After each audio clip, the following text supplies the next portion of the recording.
مشاہدہ کر لیں میرے آقا حسین اس آیت کی جیتی جاگتی تفسیر ہے، میرے آقا امام اس آیت کی جیتی جاگتی تفسیر ہے۔ میرے عزیز میرے آقا امام حسین رضی اللہ تعالیٰ عنہ لاکھ لوگوں کے سمجھانے کے باوجود، لاکھ لوگوں کے روکنے کے باوجود شہر مکہ کو الوداعی سلام کرتے ہیں۔ میرے آقا امام کوفہ کی طرف رواں ہو چکے، کوفہ کی طرف روانہ ہو چکے۔ میرے عزیز میرے آقا امام حسین رضی اللہ تعالیٰ عنہ پڑھتے چلے جا رہے ہیں۔ جب آپ شہر مکہ کے باہر پہنچے تو عمر بن سعید جو حاکم مکہ تھے، انہوں نے ایک لشکر بھیجا حسین سے مقابلے کے لیے، حسین کو گرفتار کرنے کے لیے، حسین کو پکڑنے کے لیے۔ جب حاکم مکہ کا وہ لشکر امام حسین کے سامنے پہنچا ہے، میرے آقا حسین کا مقابلہ ان لشکر والوں سے ہوتا ہے۔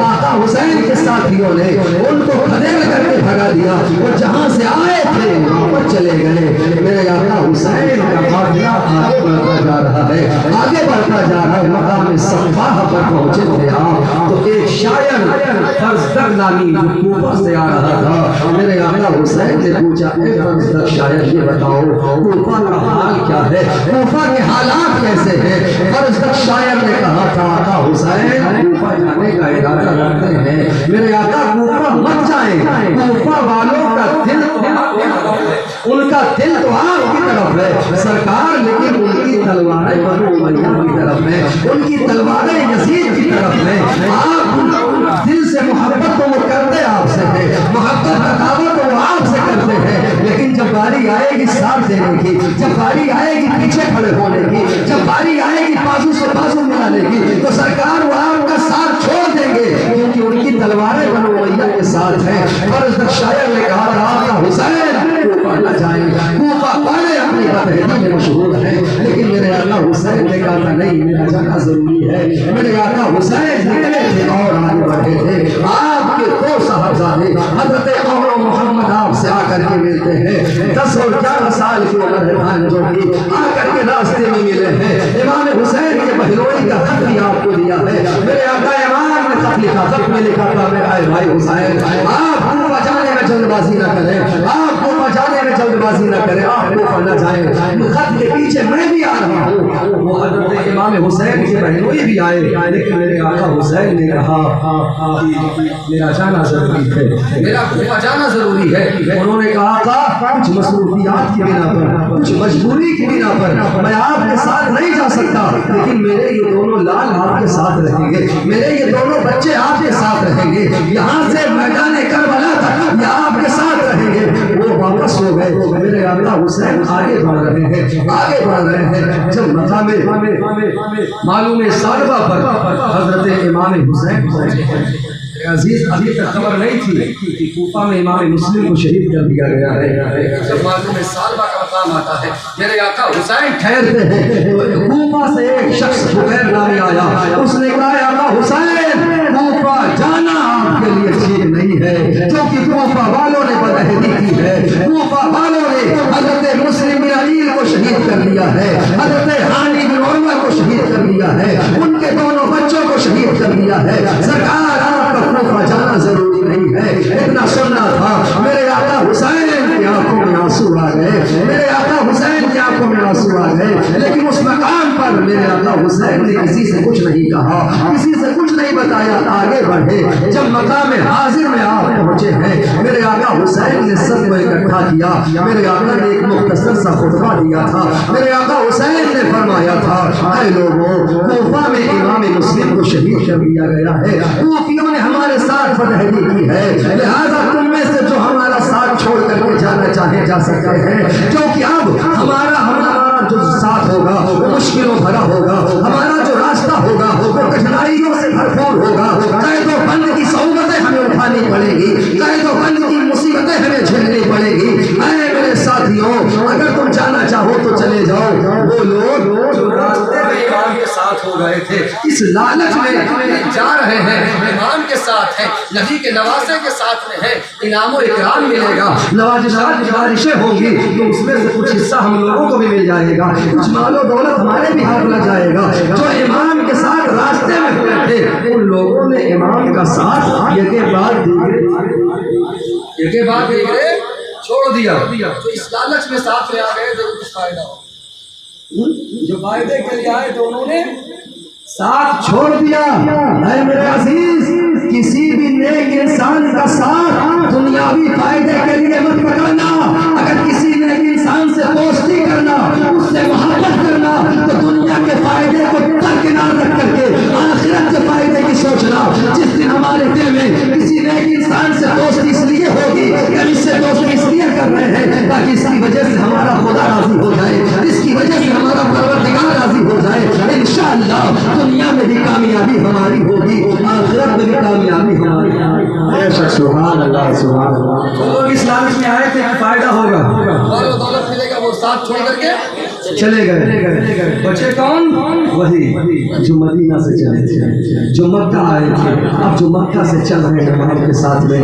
حضرت مسلم کے عقیل کے بھائیوں نے کہا تھا حسین آپ واپس آنے کی بات کر رہے ہیں، اب تو ظالموں نے اپنے خون کو ہمارے لیے حلال کر لیا ہے، اس وقت تک واپس نہیں جائیں گے جب تک ہم امام مسلم کے قتل کا بدلہ نہ لے لیں، امام مسلم کے شہادت کا بدلہ نہ لے لیں۔ میں نے کہا امام حسین رضی اللہ تعالیٰ عنہ اپنے ساتھیوں کے ساتھ چلے تھے کچھ دور، حشم کے دامن میں اپنے ساتھیوں کے ساتھ قیام پذیر ہے۔ ایک محرم الحرام شریف کی تاریخ ہے، پہلی محرم کی تاریخ ہے، میرے آقا کو حشم میں اپنے ساتھیوں کے ساتھ قیام پذیر ہے، مزن ہے۔ اتنے میں کیا دیکھتے ہیں، عین دوپہر کے بعد سخت گرمی کے عالم میں حضرت 1000 کا لشکر لے کر کے امام کو گھیرنے کے لیے آ جاتے ہیں، امام کو پکڑنے کے لیے آ جاتے ہیں۔ جب حضرت کا لشکر جو اتنے زیادہ نے بھیجا وہ آیا، دھوپ کی شدت تھی، گھوڑے بھی پیاس سے تڑپ رہے تھے اور جو سپاہی آئے تھے وہ بھی پیاس سے تڑپ رہے تھے، بھوک کی پیاس سے حالت خراب تھی۔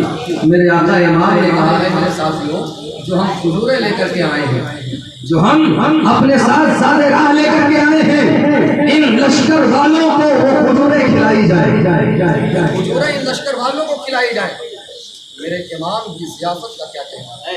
پتہ ہے پکڑنے آئے ہیں، پتہ ہے ہمیں قتل کرنے آئے ہیں، پتہ ہے ہمارے دشمنی میں آئے ہیں، لیکن میرے آقا حسین کہہ رہے ہیں قتل کرنا پکڑنا یہ ان کا سیوا ہے، میرے گھر کی ریت یہ ہے اگر گھر پہ دشمن بھی آ جائے اور وہ بھوکا ہو تو پہلے اسے کھانا کھلانا ہے، بھوکے ہیں پیاسے ہیں پہلے کھلایا گیا، پانی پلایا گیا، پانی پیا ان لوگوں نے۔ امام نے پوچھا ہور کس لیے آئے ہو، ہور کس لیے آئے؟ حضرت ہور نے کہا اے امام مجھے اس لیے بھیجا گیا ہے تاکہ میں آپ کو قید کر کے، تاکہ میں آپ کو گرفتار کر کے کوفہ لے آؤں، تاکہ میں آپ کو گرفتار کر کے کوفہ لے آؤں۔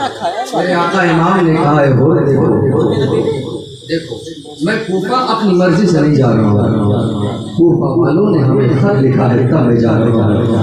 انہوں نے کہا امام جس نے خط لکھا ہے میں انہیں نہیں جانتا، اور نمبر لکھنے والوں میں سے جس نے خط لکھا ہے میں نہیں جانتا، اور جس نے لکھا ہے میں جانتا بھی نہیں، نہ میں ان خط لکھنے والوں میں سے ہوں، میں نہیں جانتا۔ میرے آقا حسین کے نام لے کر کے فرمایا کہ ان لوگوں نے ہمیں نہیں کہا، لیکن ہور نے کسی بات کو تسلیم نہیں کیا۔ مجھے حکم دیا گیا ہے کہ آپ کو کھیل کر کے کوفہ پہنچایا جائے، آپ کو پکڑ کر کے کوفہ پہنچایا جائے۔ حضرت امام حسین رضی اللہ تعالیٰ عنہ نے کہا ہور ایسا کرو ہمیں کچھ اور چلنے کچھ اور چلنے۔ اچھا ایک بات، میرے آقا حسین نے کچھ اور چلنے کے لیے کچھ اور آگے بڑھنے کے لیے کیوں کہا؟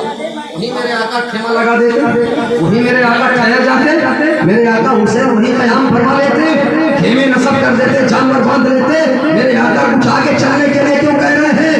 کیونکہ میرے آقا حسین کو معلوم تھا اور جس مقام پر ہم ہیں وہ مقام ہمارا آخری مقام نہیں ہے، وہ مقام ہمارا آخری مقام نہیں ہے۔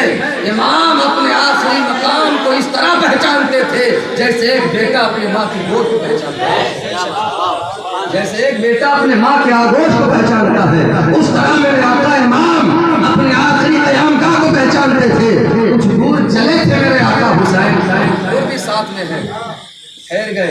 کوفہ کی طرف سے ایک سوار دوڑتا ہوا اور امام نے سوچا میری طرف آئے گا، لیکن وہ حر کی طرف گیا، کچھ کہا اس نے حر نے کہا امام بس اور آگے بڑھنے کی اجازت نہیں ہے، ابن زیاد کا حکم آیا ہے کہ آپ کو یہیں ٹھہرا دیا جائے، آپ کو یہیں روک دیا جائے، آپ کو یہیں ٹھہرنے پر اترنے پر مجبور کر دیا جائے۔ حضرت امام حسین نے کہا تھوڑی دور اور چلنے دیں، تھوڑی دور اور چلنے دیں۔ میرے آقا امام نے پتا تھا ابھی جو مقام نہیں ہے، ابھی جو مقام نہیں ہے جہاں مجھے رکنا ہے، ابھی جو مقام نہیں ہے جہاں مجھے اترنا ہے، جہاں مجھے اونٹ باندھنے ہیں، جہاں مجھے خیمہ لگانا ہے۔ میرے آقا امام تھوڑا اور آگے بڑھے اور آگے آقا مجھ سے آگے آپ نہیں جا سکتے، بس یاد سے مرحلہ ہے، اس آگے آپ نہیں جا سکتے۔ میرے آقا حسین نے کہا اے لوگوں نے بتاؤ یہ کون سی جگہ ہے، اس جگہ کا نام کیا ہے؟ لوگوں نے کہا سرکار اسے میدان طف کہتے ہیں، اسے میدان طف کہتے ہیں، اس کا اور کیا نام ہے؟ کہا اسے لوگ نینوا بھی کہتے ہیں، کہا نہیں اس کا اور کیا نام ہے یہ بتاؤ۔ لوگوں نے کہا سرکار اسے کربلا بھی کہتے ہیں، سرکار اسے کربلا بھی کہتے ہیں۔ میرے آقا حسین میرے آقا حسین نے کہا میرے ساتھیوں خیمے یہیں لگا، خیمے یہیں لگا، جگہ ہے جہاں ہمارا خیمہ لگے گا، یہ وہ جگہ ہے جہاں ہمارے اونٹ باندھے جائیں گے، یہ وہ جگہ ہے جہاں ہمیں قتل کیا جائے گا، ہمیں شہید کیا جائے گا۔ میرے آقا حسین اپنے آخری قیامگاہ کو جانتے تھے، میرے آقا حسین اس جگہ کو بھی جانتے تھے جہاں آقا حسین کو شہید کیا جائے گا، اور کیوں نہ جانے بچپن ہی سے تو اسی جگہ کے بارے میں تعلیم دی گئی تھی، نانا نے بھی تعلیم دیا تھا، ماں نے بھی بتایا تھا، اور علی شیر خدا نے بھی بتایا تھا، امام حسن نے بھی بتایا تھا، امام حسین رضی اللہ تعالیٰ عنہ جب اس مقام پر پہنچے تو آپ ٹھہر گئے۔ میرے عزیز ایسا نہیں ہے کہ یہ مقام ڈھکا چھپا، حضرت مولا کائنات علی شیر خدا رضی اللہ تعالیٰ عنہ جنگ صفین سے لوٹ رہے تھے، جنگ صفین سے آپ لوٹ رہے تھے، جب اس مقام پر پہنچے جہاں آج کربلا ہے، امام کا روضہ ہے، حضرت علی ٹھہر گئے، آپ کی آنکھوں میں آنسو آ گئے، آپ رونے لگے۔ لوگوں نے پوچھا سرکار رونے کی وجہ کیا ہے؟ حضرت مولا کائنات کہتے ہیں یہی وہ جگہ ہے، یہی وہ جگہ ہے جہاں میرا بیٹا حسین 3 دن بھوکا اور پیاسا رہ کر کے قتل کیا جائے گا۔ عزیز وہ جگہ جان کے میرے آقا حسین نے خیمہ لگا دیا، آپ میدان کربلا میں پہنچے ہیں 2 محرم الحرام شریف سن 61 اور جمعرات کا دن سن 61 ہجری 2 محرم الحرام شریف کی تاریخ، میرے آقا امام کربلا کے میدان میں خیمہ جن ہو چکے ہیں۔ 4 محرم الحرام کے ابن زیاد نے عمر بن سعد کو 4000 کا لشکر دے کر کے بھیجا، اس لشکر کو بھیجا جو لشکر ایران کی مہم سر کرنے کے لیے جا رہا تھا۔ عمر بن سعد سے کہا عمر بن سعد ایسا کرو جاؤ پہلے حسین کی مہم سر کر لو، ایران بعد میں جاؤ، ایران کا معاملہ بعد میں دیکھ لیں گے، پہلے حسین کی مہم کو سر کرو۔ عمر بن سعد نے کہا ابن زیاد ایسا کر کسی اور کو بھیج دے، مجھے حسین کے مقابلے میں۔ اچھا اس نے ایسا کیوں کہا تھا؟ وجہ ہے وہ صحابی رسول کا بیٹا تھا، حضرت سعد بن ابی وقاص کا بیٹا تھا، اس صحابی کا بیٹا تھا جس صحابی نے ہر مقام پر آگے بڑھ کر کے اسلام کی حفاظت کی تھی۔ وہ جانتا تھا کہ حسین کا مقام کیا ہے، وہ جانتا تھا نبی کے نماز کی عظمت کیا ہے، اسی لیے وہ بچنا چاہتا تھا، اپنے آپ کو بچانا چاہتا تھا، اپنے ہاتھ کو خون حسینی میں ملوث ہونے سے بچانا چاہتا تھا۔ لیکن ابن زیاد نے کہا اے عمر بن سعد اگر تو حسین کی مہم سر کرے گا تو میں یزید سے کہہ کر کے تجھے رائے کی حکومت کی لالچ مل گئی۔ اس نے کہا ٹھیک ہے 4000 لشکر لے کر کے 4 محرم الحرام کو وہ پہنچ گیا۔ صرف 4000 ہی پہ اکتفا نہیں کیا، 1000 پہلے تھا، کتنے ہو گئے؟ 5000 ہو گئے۔ اب ابن زیاد لشکر پہ لشکر بھیجتا رہا، لشکر پہ لشکر بھیجتا رہا، یہاں تک کہ 22000 کا لشکر امام حسین کے مقابلے میں آ کر کے سامنے کھڑا ہو گیا۔ 22000 کا لشکر جرار امام حسین کے سامنے ہے۔ 7 محرم الحرام شریف کی تاریخ آتی ہے، 500 سواروں کو بھیج کر کے نہر فرات پر پہرا لگا دیا گیا، نہر فرات پر پہرا لگا دیا گیا۔ ادھر میرے آقا امام حسین نے عمر بن سعد کو طلب فرمایا، اے عمر بن سعد میں تجھ سے ملنا چاہتا ہوں، تجھ سے ملاقات چاہتا ہوں۔ امام حسین کی شرط اس نے منظور کیا، وہ آیا نکل کر کے، امام بھی ادھر سے گئے، دونوں اکیلے ہو کر کے ایک ساتھ بیٹھے، کافی دیر تک بیٹھ کر کے باتیں ہوتی رہی۔ میرے آقا امام حسین نے کہا تھا عمر بن سعد دیکھو میں جنگ نہیں چاہتا، میں لڑائی نہیں چاہتا، یا تو مجھے ساحلی کنارے پر چلے جانے دو، کہیں میں رہ کر کے اپنی زندگی گزار لوں گا، یا پھر مجھے سیدھا یزید کے پاس لے چلو، یا مجھے سیدھا یزید کے پاس لے چلو، ہم سے مل کر کے اپنے معاملات بہتر کر لیں گے، درست کر لیں گے، جو بات ہوگی ہماری ہم سمجھ لیں گے، مجھے سیدھا یزید کے پاس لے چلو، ہم جنگ نہیں چاہتے، ہمیں تم لوگوں نے بلایا ہے، اگر تم لوگ نہیں چاہتے کہ میں کوفہ ہوں تو میں واپس چلا جاتا ہوں۔ تین باتیں میرے آقا حسین نے کہی۔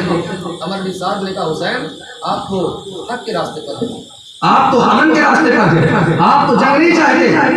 فوراً نے خط لکھا ابن زیاد کو کہ ابن زیاد مبارک ہو، بغیر جنگ کے معاملہ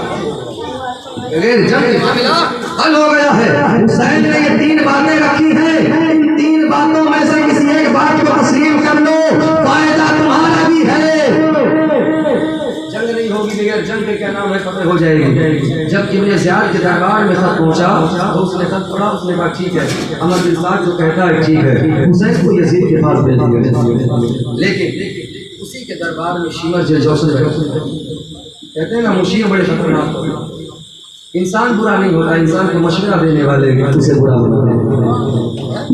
انسان برا نہیں ہوتا، انسان کو مشورہ دینے والے اسے برا بنا دیتے ہیں۔ لیکن ابن زیاد بدقیامت تھا، وہ برا تھا، اگر برا نہ ہوتا تو امام مسلم کے خون سے اپنے ہاتھ میں لگ نہیں۔ شمر جوشن نے کہا ابن زیاد اس شخص کو چھوڑ رہا ہے جو شخص تیری زمین پر اترا ہوا ہے، زمانہ کیا کہے گا، زمانہ تجھ پر تھوکے گا، زمانہ تجھ پر ہنسے گا، یہ ایک ایسے شخص کو تو نے چھوڑ دیا، ایک ایسے شخص کو تو نے جانے دیا جو تیرے زمین پر آیا ہوا ہے۔ ایسا کر کہ تو حسین سے یزید کی بیعت کے لیے کہے، اگر حسین بیعت کرتے تو ٹھیک ہے، ورنہ حسین سے جنگ کر اور حسین کا سر کاٹ کر بات میں آ گیا۔ اس نے کہا ٹھیک ہے، یہ خط لے لو اور جا کر کے عمر بن سعد سے کہہ دو کہ حسین یزید کی بیعت کر دیں تو ٹھیک ہے، ورنہ جنگ کے لیے تیار ہو جائے۔ اگر عمر بن سعد بات کو مانتا ہے تو ٹھیک ہے، ورنہ سب سے پہلے شمر تم عمر بن سعد کی گردن کاٹنا اور لشکر کی کمانڈری تم کرنا اور حسین سے جنگ کرنا۔ میرے عزیز شمر جوشن پہنچا، خط دیا، عمر بن سعد نے کہا نادان یہ تیری ہی کمی پر ہے، یہ تیری ہی سازش ہے، یہ تیری ہی چال ہے، تو نے ہی ابن زیاد کو بھڑکایا۔ شمر نے کہا چھوڑو یہ باتیں چھوڑو، یہ بتاؤ کیا ارادہ ہے، کیا حسین سے لڑو گے؟ یہ 9 محرم حرام شریف کی تحریر، کیا حسین سے لڑو گے یا لشکر میرے حوالے کرو گے؟ کہا نہیں، جنگ تو میں ہی کروں گا، جنگ تو میں ہی کروں گا۔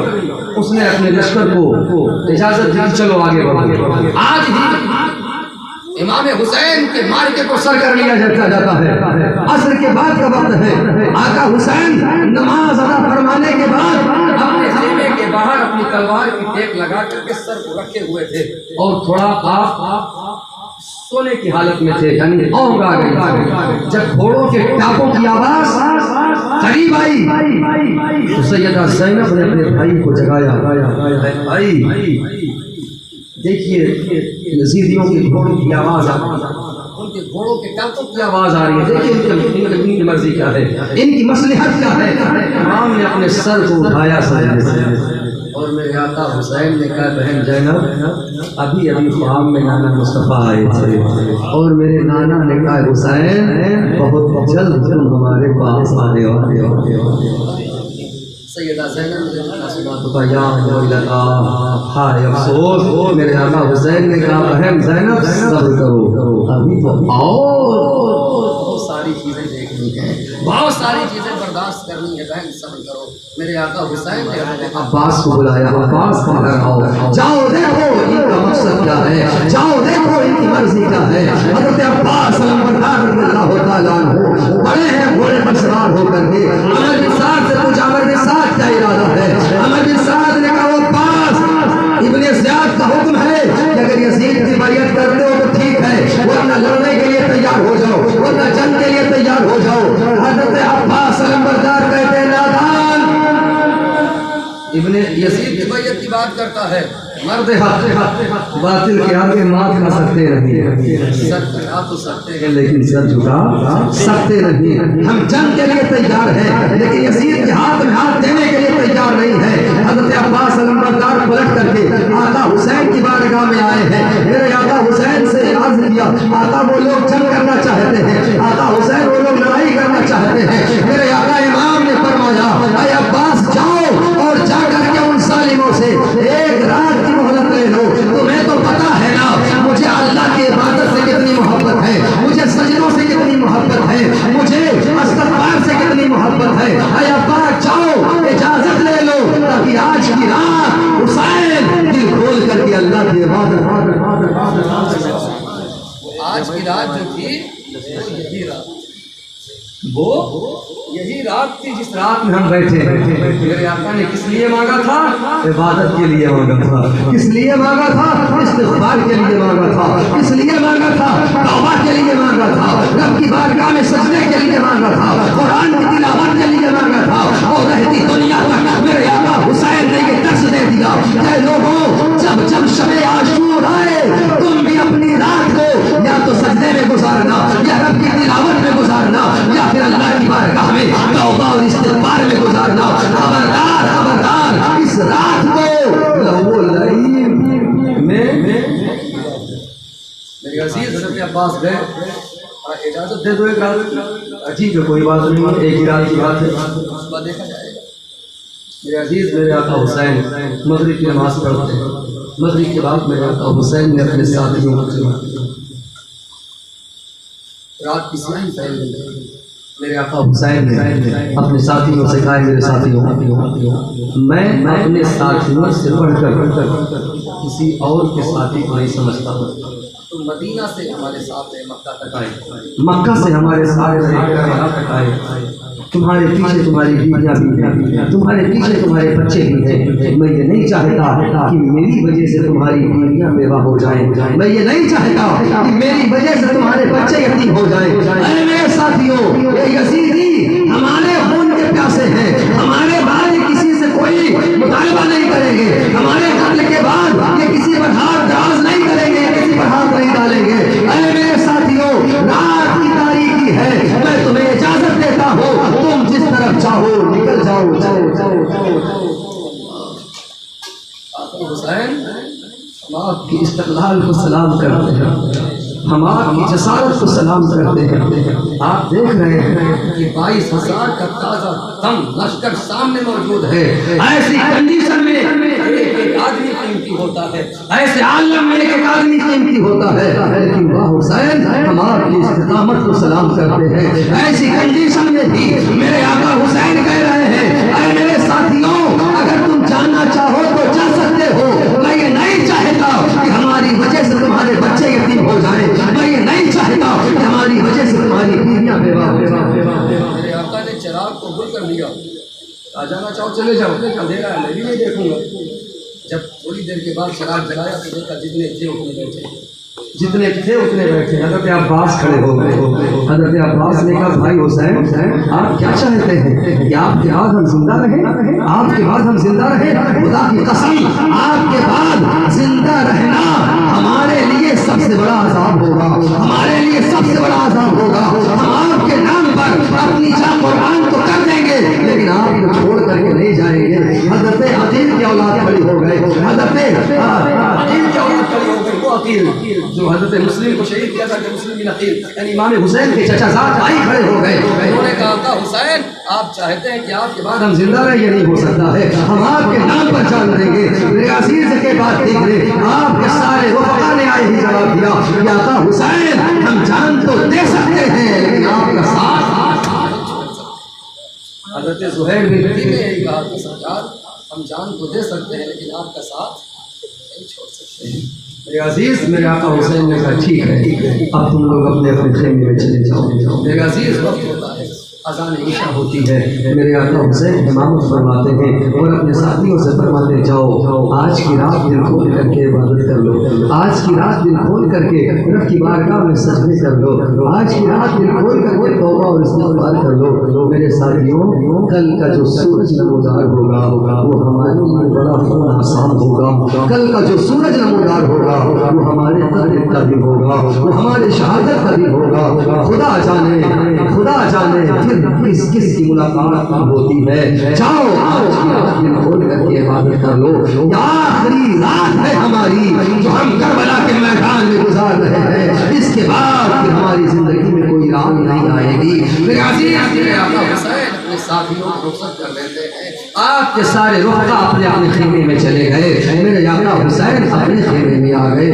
میرے آقا امام حسین رضی اللہ تعالیٰ عنہ اپنی رات استغفار میں گزار رہے ہیں، کبھی آپ رب کی بارگاہ میں سجدے کرتے ہیں، کبھی قرآن کی تلاوت کرتے ہیں، کبھی قرآن پڑھتے ہیں، رات کا آدھا پہر گزرتا ہے، حضرت علی اکبر رضی اللہ تعالیٰ عنہ اپنے بابا کے حجرے میں داخل ہوتے ہیں اور آپ کو سلام کرتے ہیں۔ میرے آقا امام کہتے ہیں بیٹا علی اکبر کیسے آنا ہوا؟ حضرت علی اکبر کہتے ہیں بابا بس آپ کی زیارت کے لیے آیا ہوں، آپ کو دیکھنے کے لیے آیا ہوں۔ میرے آقا امام کہتے ہیں بیٹا علی اکبر جاؤ، جس میدان میں کل ہمیں قربان ہونا ہے، جس میدان میں کل ہمیں شہید ہونا ہے، جاؤ اس میدان کا معائنہ کر لو، جاؤ اس میدان کا جائزہ لے لو۔ حضرت علی اکبر نکلے ہیں میدان کربلا کو دیکھنے کے لیے، نکلے ہیں میدان کارزار کا معائنہ کرنے کے لیے۔ آپ گھومتے چلے جا رہے ہیں، ٹہلتے چلے جا رہے ہیں، کافی دور نکل گئے، کچھ نظر نہ آیا، لیکن کافی دور جانے کے بعد کیا دیکھتے ہیں؟ ایک برقع پوش خاتون ہے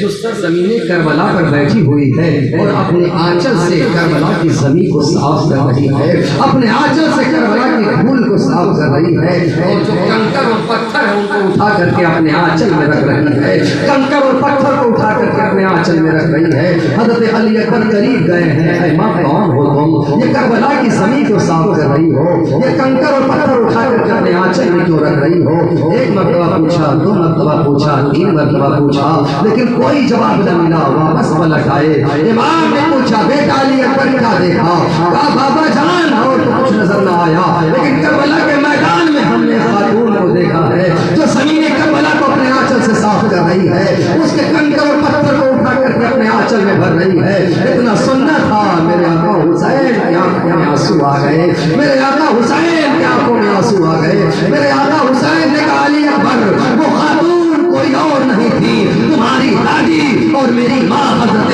فاطمہ زہرا تھی، حضرت خاتون جنت تھی جو اس لیے کربلا کی زمین صاف کر رہی تھی کہ کل میرا بیٹا حسین اسی مقام پر ظالموں کے زخموں سے چور چور ہو کر کے اپنے گھوڑے سے نیچے آئے گا، کہیں ایسا نہ ہو کہ جب میرا بیٹا حسین زمین کربلا پر آئے تو میرے بیٹے کے جسم میں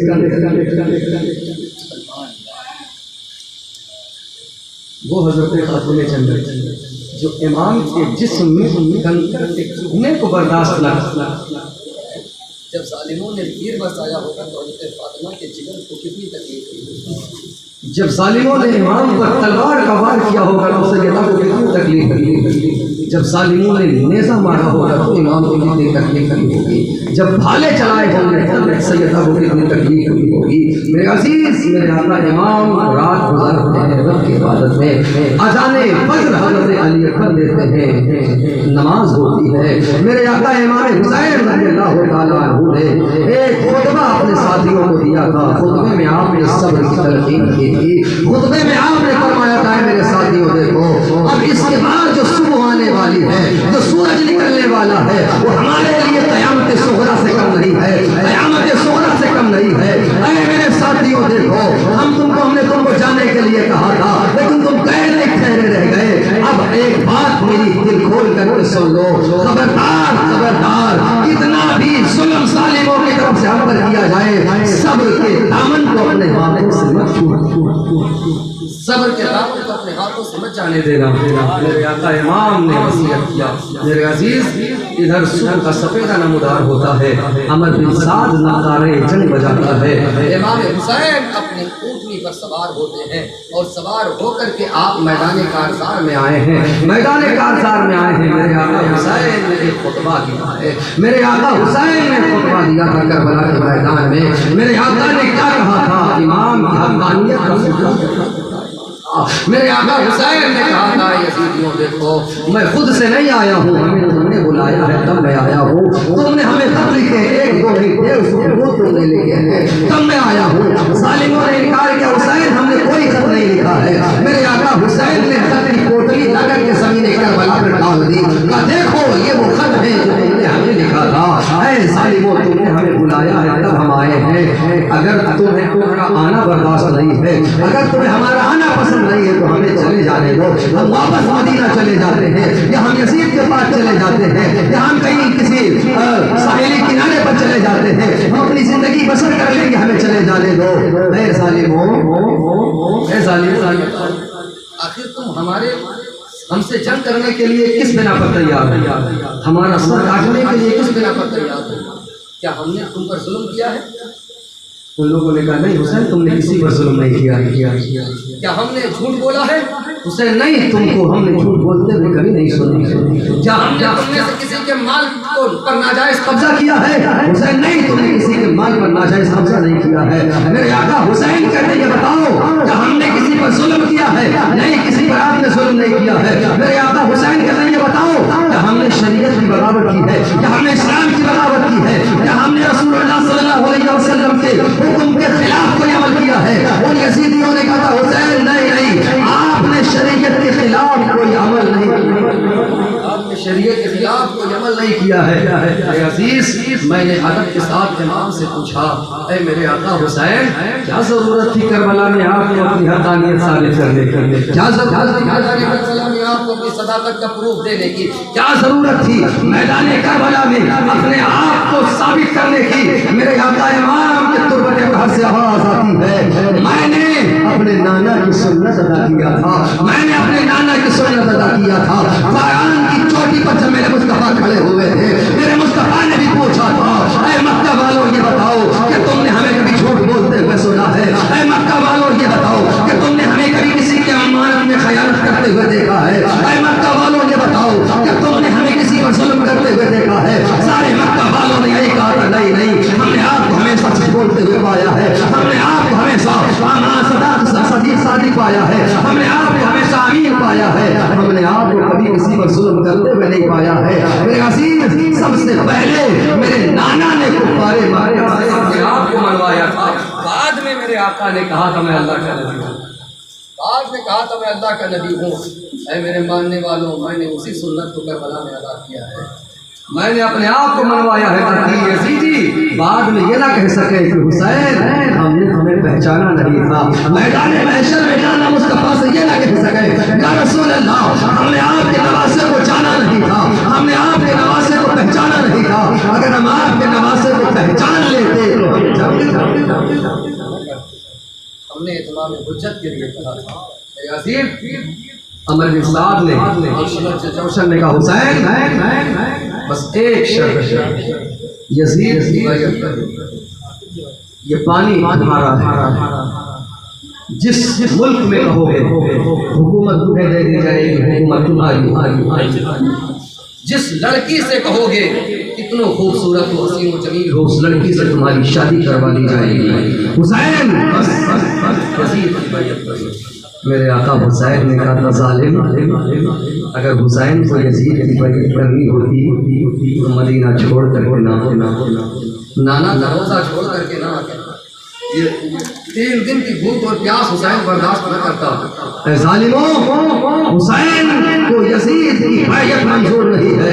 میرے آقا امام حسین رضی اللہ تعالیٰ عنہ جس سے عمر بن سعد نے کہا کہ جنگ کے لیے تیار ہو جاؤ، جنگ کے لیے تیار ہو جاؤ۔ میرے آقا حسین نے کہا ظالم سے یہی امید تھی، لیکن میں نے اتمام حجت کے لیے کہا تھا۔ میرے عزیز، میرے آقا حسین نے کربلا کے میدان میں ایک نعرہ لگایا تھا حل من مغیثی یغیثنا، ہے کوئی تم میں ایسا جو ہماری مدد کرے، ہے کوئی تم میں ایسا جو ہماری مدد کرے۔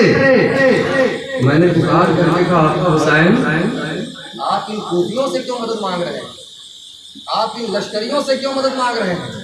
آپ ان یزیدیوں سے کیوں مدد مانگ رہے ہیں؟ سب سے بڑا بادشاہ یزید آپ کی مدد کرنے کے لیے تیار ہے، اس سے آپ مدد لے لیتے، اس سے آپ مدد طلب کر لیتے، ان یزیدیوں سے مطالبہ کیوں مدد کا؟ میرے آقا حسین نے کہا تم نے ہمارے اعلان کو سمجھا نہیں، ہمارے منشا اور ہماری مرضی کو سمجھا نہیں، ہم نے مدد اس لیے نہیں مانگا ہے کہ آؤ ہماری جان بچانے میں میری مدد کرو، آؤ ہمارے بچوں کی جان بچانے میں میری مدد کرو، نہیں، ہم نے مدد کے لیے اعلان کیا ہے، اے لوگوں تم میں ہے کوئی ایسا جو نانا مصطفیٰ کی دین بچانے میں ہماری مدد کرے، جو ہمارے ساتھ سے ٹکانے میں ہماری مدد کرے، جو دین مصطفیٰ کو بچانے میں میری مدد کرے، جو دین مصطفیٰ میں قربان ہونے میں میری مدد کرے؟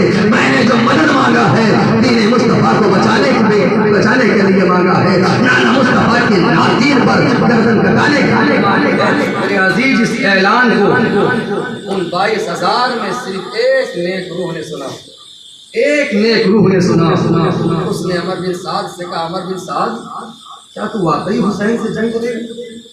کیا تو واقعی نواسے رسول سے لڑے گا؟ کیا تو واقعی نبی کے نواسے سے نبی کے لال سے لڑے گا؟ عمر بن سعد نے کہا اے ہر ایسی لڑائی ایسی جنگ ہوگی کہ تلواریں ٹوٹیں گی، نیزے سینوں میں چبھے جائیں گے، بھالے پشتوں میں ٹوٹیں گے، ایسی جنگ کروں گا کہ چاہتی دنیا تک لوگ یاد رکھیں گے۔ جب ہر نے اتنا سنا تو ان کے ماتھے پر پسینہ آ گیا، ماتھے پر پسینے کے آشیاں۔ آپ کے ساتھی نے کہا اے ہر بڑے بڑے مارکے تم نے ہمارے ساتھ سر کیے ہیں، لیکن کسی جنگ میں یہ پسینہ تمہارے ماتھے پر ہم نے نہیں دیکھا، بڑے بڑے بہادروں سے تمہاری لڑائی ہوئی ہے، بڑے بڑے بہادروں سے تمہاری جنگ ہوئی ہے، لیکن کسی کے سامنے جاتے ہوئے تمہارے ماتھے پر یہ پسینہ ہم نے نہیں دیکھا، آخر یہ تمہارے ماتھے پر پسینہ کیوں ہے؟ حضرت ہر نے کہا ہے میرے ساتھی یہ پسینہ ڈر اور خوف کا نہیں ہے، یہ پسینہ اس لیے آیا ہے ایک طرف جنت ہے ایک طرف جہنم ہے، جنتی ہمیں اپنی طرف بلا رہے ہیں، جہنمی ہمیں اپنی طرف بلا رہے ہیں۔ حضرت ہر یہ کہتے ہوئے جہنمی لشکر کو چھوڑ دیتے ہیں، یہ نعرہ ان کا تھا جس وقت وہ فوج شام سے نکلے کہ دیکھو یوں نکلتے ہیں جہنم سے خدا۔ نعرہ تکبیر، نعرہ تکبیر، نعرہ رسالت، نعرہ رسالت، ذکر شہدائے کربلا، ذکر شہدائے کربلا، نعرہ تکبیر، نعرہ رسالت، سبحان اللہ۔ دیکھو یوں نکلتے ہیں جہنم سے خدا والے۔ حضرت سے جب کسی نے وطن پوچھا، حضرت سے جب کسی نے وطن پوچھا تو حضرت نے یہ فرمایا مدینہ والے کہلاتے تھے اب مدینہ والے کہلاتے تھے اب کربلا والے۔ حضرت ہر ایڑ لگاتے گئے آقا حسین کے قدموں میں حاضر ہو گئے، کہا آقا میں وہی بدبخت ہوں جو آپ کو گھیر کر کے کربلا میں لایا، میں وہی بدبخت ہوں جس نے آپ کو یہاں ٹھہرنے پر مجبور کیا، میں وہی بدبخت ہوں جس کی وجہ سے پانی بند کیا گیا۔ آقا حسین میں وہی کم نصیب ہوں جس کی وجہ سے آپ کو اتنی پریشانیوں کا سامنا کرنا پڑا۔ آقا ہمیں معاف کر دیں، آقا ہماری غلطی کو معاف کر دیں۔ میرے آقا حسین نے ہر کے کندھے کو پکڑا ہے، اٹھایا ہے، ہر کو سینے سے لگایا ہے، کہا ہر تم جہنم سے آزاد ہو، ہر تم جہنم سے آزاد ہو۔ میرے عزیز میرے آقا امام حسین اگر ہر سے یہ کہہ دیتے کہ ہر ہم نے تمہیں معاف کیا ہے تو حالات کیا بنتے اس پر تبصرہ نہیں ہے۔ معاملہ یہ ہوتا کہ اگر امام ہر سے یہ کہہ دیتے کہ ہر ہم نے تمہیں معاف کیا ہے تو ہر کو احساس کمتری کا شکار ہو جاتا، ہر احساس کمتری کا شکار ہو جاتے۔ اور میرے آقا امام اور نبی کے گھر والے اس دنیا میں کسی کو احساس کمتری کا شکار بنانے کے لیے نہیں آئے تھے۔ میرے آقا حسین سب کو احساس برتری دینے کے لیے آئے تھے، میرے آقا حسین سب کو آگے لے جانے کے لیے آئے تھے، کسی کو پیچھے لے جانے کے لیے میرے آقا حسین نہیں آئے تھے۔ میرے آقا حسین نے کہا ہو جہنم سے آزاد ہو، آؤ گھوڑے سے نیچے اتر آؤ۔ حضرت ہر نے کہا اب گھوڑے سے نیچے آنا مناسب نہیں ہے، اب آپ کے لیے اور دین مصطفیٰ کے لیے میرا گھوڑے پر رہنا ہی مناسب ہے۔ حضرت ہر گھوڑے کو ایڑ لگاتے ہیں اور واپس پلٹ کر کے ظالموں کی فوج میں گئے ہیں۔ حضرت ہر نے وہی نعرہ لگایا ہے کوئی تم میں ایسا جو ہماری مدد کرے، ہے کوئی تم میں ایسا جو ہماری مدد کرے. عمر بن سعد نے کہا تھا حر تم تو امام کی مدد کے لیے گئے تھے, تم بھی تو مدد مانگ رہے ہو. حضرت حر کہتے ہیں نادانو دیکھو میں کتنا بڑا گنہگار ہوں, میں کتنا بڑا سیاہ کار ہوں. میں نے امام کو گھیرا تھا, میں امام کو لے کر بنا آیا تھا, میری وجہ سے امام یہاں ٹھہرنے پر مجبور ہوئے, میری وجہ سے امام پر پانی بند کیا گیا, میری وجہ سے امام پر اتنی پریشانی آئی, لیکن میں نے امام کے ہاتھ پر بیعت کر لی اور ان کے نانا کے دین پر مرنے کا وعدہ کر لیا. تو حسین نے ہماری ساری معاف کر دیا, حسین نے ہماری ساری غلطیوں کو معاف کر دیا. اے یزیدیوں اگر تم بھی واپس پلٹ کر کے حسین کی طرف آ جاؤ تو میں اب بھی تم سے وعدہ کرتا ہوں کہ حسین تمہاری خطاؤں کو اب بھی معاف کر دیا. کیوں نہ معاف کر دیں, اسی نانا کے تو نواسے ہیں نا, جس نانا کے اوپر اونٹ کی اوچھڑیاں ڈالی گئی تھی, جس نانا کے راستے میں کانٹے بچھائے گئے تھے, جس نانا کے اوپر پتھر برسائے گئے تھے, لیکن جب باری آئی بدلہ لینے کی تو میرے مصطفیٰ نے کہا آج تم سب کے سب آزاد ہو, عام معافی ہے تم سب کے لیے. اسی نبی کے نواسے ہیں. میرے آقا حسین نے کہا ہو تم تو آزاد ہو. میرے عزیز حضرت امام حضرت حر رضی اللہ تعالیٰ عنہ امام حسین سے اجازت لے کر کے میدان کارزار میں آئے ہیں. حضرت حر نے للکارا ہے ظالم آؤ, جس میں طاقت ہو میرے مقابلے کے لیے آ جاؤ, جس میں ہمت ہو میرے مقابلے کے لیے آ جاؤ, جس میں جسارت ہو میرے مقابلے کے لیے آ جاؤ. حضرت حر رضی اللہ تعالیٰ عنہ کا مقابلہ ہوتا ہے. میرے عزیز امام کا یہ جانسار حضرت حر امام کے نام پر جامع شہادت نوش فرماتے ہیں. حضرت زہیر کی ٹیم میدان کارزار میں جاتے ہیں. حضرت زہیر کی ٹیم کا بھی مقابلہ ہوتا ہے. یزیدی حضرت زہیر کی ٹیم سے مقابلہ کرتے ہیں. امام حسین کا یہ ساتھی, امام حسین کا یہ رفیق, امام حسین کا یہ عزیز, امام حسین کے نام پر کربلا کے میدان میں اللہ کے لیے رسول اللہ کے دین کے خاطر امام پاک کے نام پر اپنی جان آخری کے حوالے کر رہا ہے. حضرت عبداللہ بن وہب قلبی, وہ حضرت عبداللہ جن کی شادی ہوئی تھی دلہن کے ساتھ وہ آئے تھے میدان کربلا میں. ماں نے ان سے کہا تھا بیٹا اگر تو چاہتا ہے کہ میں اپنا خود معاف کر دوں تو میری ایک بات مان. حضرت عبداللہ نے کہا تھا کون سی بات ہے ماں؟ کہا کربلا میں ظالموں نے نبی کے نواسے کو گھیر لیا.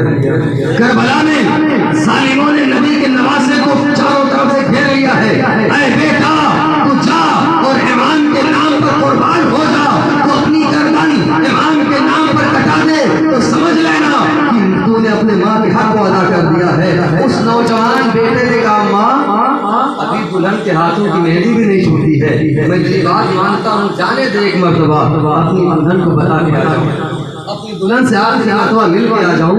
ماں نے کہا بیٹا نہ جا, اگر جائے گا تو جوان ہے, تیری دلہن بھی جوان ہے, ایسا نہ ہو کہ دلہن کی محبت میں تیرے قدم رک جائیں, دلہن کی محبت میں تیرے قدم رک جائیں. حضرت عبداللہ نے کہا تھا اماں میں وعدہ کرتا ہوں جس دل میں شہادت کا شوق ہو اور جس دل میں نبی کے نوازے کی محبت ہو وہ کسی دنیا دار کی عورت کی محبت میں اپنے قدموں کو اپنے گھر کی دہلیز پر نہیں روکے.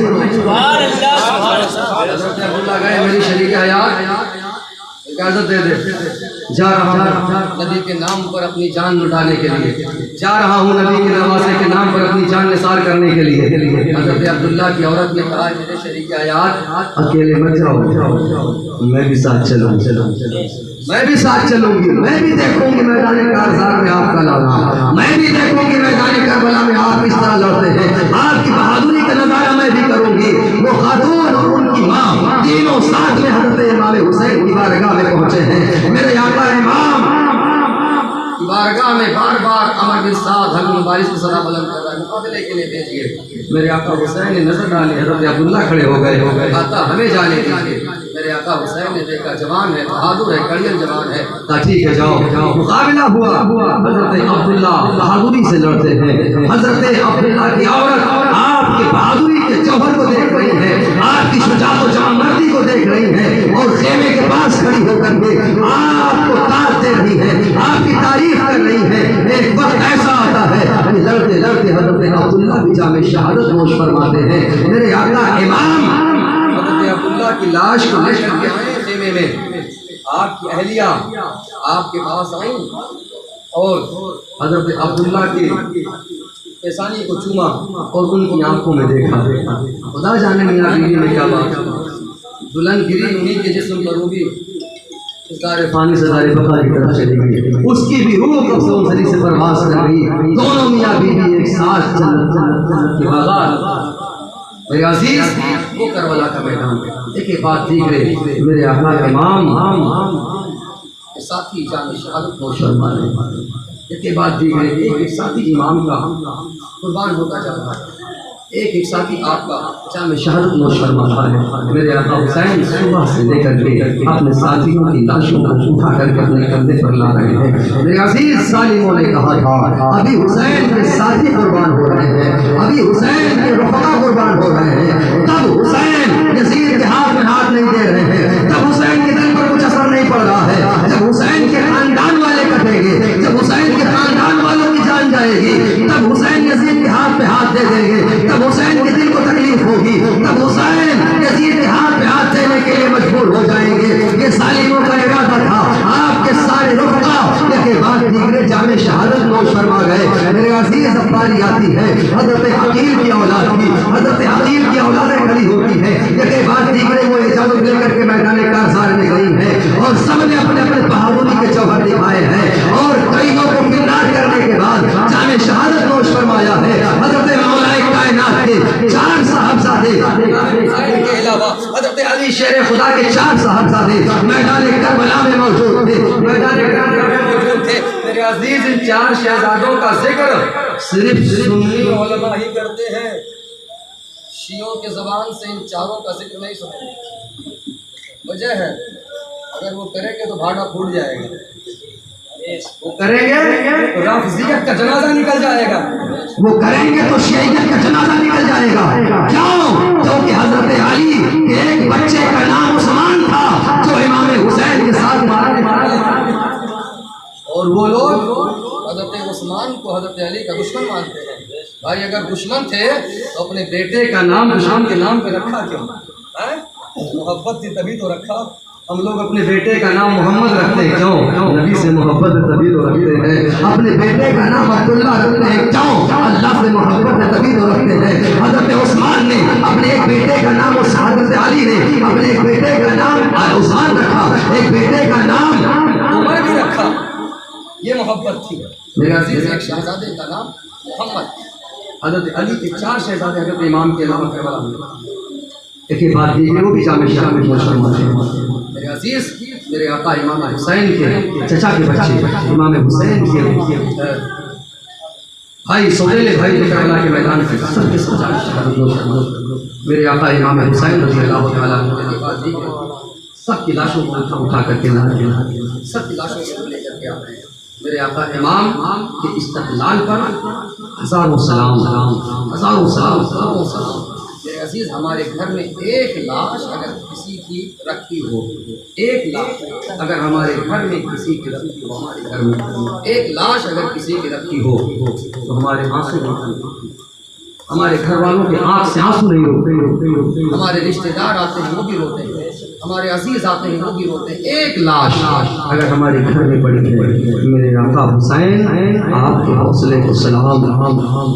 کئی ساتھیوں کی لاشیں امام کر کے لا چکے ہیں لیکن میرے آقا حسین صبر کے دامن کو اپنے ہاتھ سے جانے نہیں دے رہے. صبر کے ہاتھ کو اپنے دامن سے جانے نہیں دے رہے ہیں. بھائی میرے آقا حسین کے سامنے راستہ موجود تھا. شریعت میں اجازت دے رہی ہے قاری صاحب اللہ کہ اگر جان جانے کا ڈر ہو اور ظالم سامنے موجود ہو، کہہ رہا ہو کہ کفر بکو کفر بکو ورنہ گردن مار دیں گے. شریعت کہہ رہی ہے کہ جو وہ کہلا رہا ہے کہہ دو، لیکن دل میں اسلام کو مانتے رہو، ایمان کو مانتے رہو، زبان سے کہہ دو. بعد میں جب اس کے چنگل سے چھوٹ جاؤ جا کر کے توبہ کر لو اور پھر اسلام میں داخل ہو جاؤ. شریعت اجازت دیتی ہے کہ عمار بن یاسر نے ایسا ہی کیا تھا مکہ میں جب کافروں نے آپ پر ظلم کیا. قریب تھا آپ کی گردن مار دیتے، کہا کہو ہم کہلوا رہے ہیں. کافروں نے کفر کہلوایا، حضرت عمار بن یاسر نے کہہ لیا لیکن دل میں